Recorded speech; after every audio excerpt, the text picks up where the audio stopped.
নিরাপদ খাবার, সুস্থ জীবন। আসসালামু আলাইকুম। প্রবাদ আছে, শাকের মধ্যে পুঁই, মাছের মধ্যে রুই। দেশের জনপ্রিয় সুস্বাদু ও পুষ্টিকর শাকের মধ্যে অন্যতম হচ্ছে পুঁই শাক। তাই আজকে অনেক উপকারী পুঁই শাক ভাজি রেসিপি দেখাবো। পুঁই শাকের গন্ধ যারা পছন্দ করেন না তারা আমার টিপস ফলো করবেন। এতে রান্নার পর পুঁই শাকে কোনো গন্ধ থাকবে না। অনেক সহজ একটা রেসিপি, খেতেও ভীষণ মজার হবে। চলুন টিপস সহ পুঁই শাক ভাজির স্বাস্থ্যকর রেসিপিটি দেখিয়ে দিই। প্রথমে পুঁই শাক কাটা দেখাবো। ভাজি করার জন্য পাতাগুলো আলাদা করে নিতে হবে। এরপর আগার নরম ডোগাও নিয়ে নিব। নরম ডোগা দ্রুত সেদ্ধ হয়ে যায়, তাই এটা নেবেন, এটা খাওয়া যায়।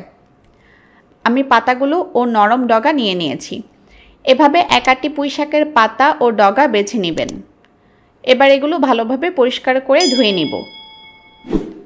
পরিষ্কার করে ধোয়ার পর ছোট ছোট করে কেটে নিব।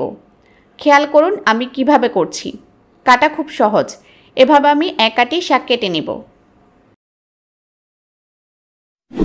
এখন আমি একটা প্যানে কেটে নেওয়া শাক দিয়ে দিচ্ছি। শাক অনেক দেখাচ্ছে, কিন্তু ভাজি করার পর শাক একদম কমে যাবে। সাথে 1 চা চামচ লবণ দিচ্ছি। এবার চুলা মিডিয়াম আঁচে জ্বালিয়ে দিব। নেড়ে লবণ মিশিয়ে দিচ্ছি। অনেকে পুঁই শাকের গন্ধ পছন্দ করেন না। আমার এই প্রসেস ফলো করে ভাজি করার পর পুঁই শাকে কোনো গন্ধ থাকবে না, স্বাদ অনেক অনেক ভালো হবে। পুঁই শাকে প্রচুর পরিমাণে অ্যান্টিঅক্সিডেন্ট থাকে। যাদের পরিবারে ক্যান্সারের ইতিহাস রয়েছে, পুঁই শাক তাদের জন্য আশীর্বাদ স্বরূপ। পুঁই শাক ত্বকের জন্য অত্যন্ত উপকারী। এছাড়া বাচ্চাদের জন্যও অত্যন্ত উপকারী এই শাক।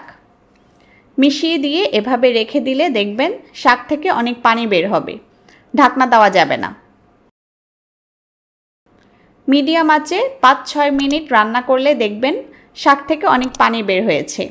আর দেখুন শাক অনেক কমে গেছে। এবার চুলা হাই করে দিব যাতে পানি দ্রুত টেনে যায়।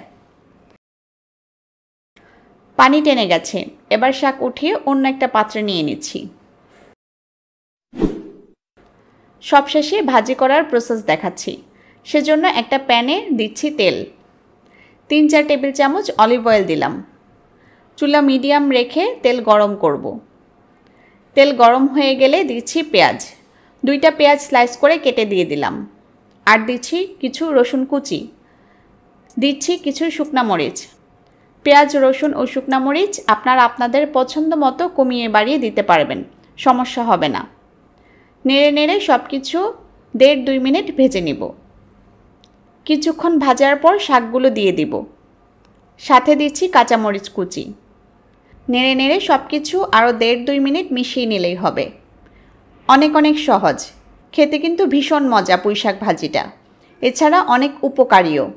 এভাবে রান্না করলে পুঁই শাকের কোনো বাজে গন্ধ থাকবে না, আর শতভাগ স্বাস্থ্যকর হবে।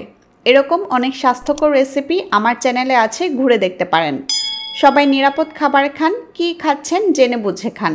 আল্লাহ হাফেজ।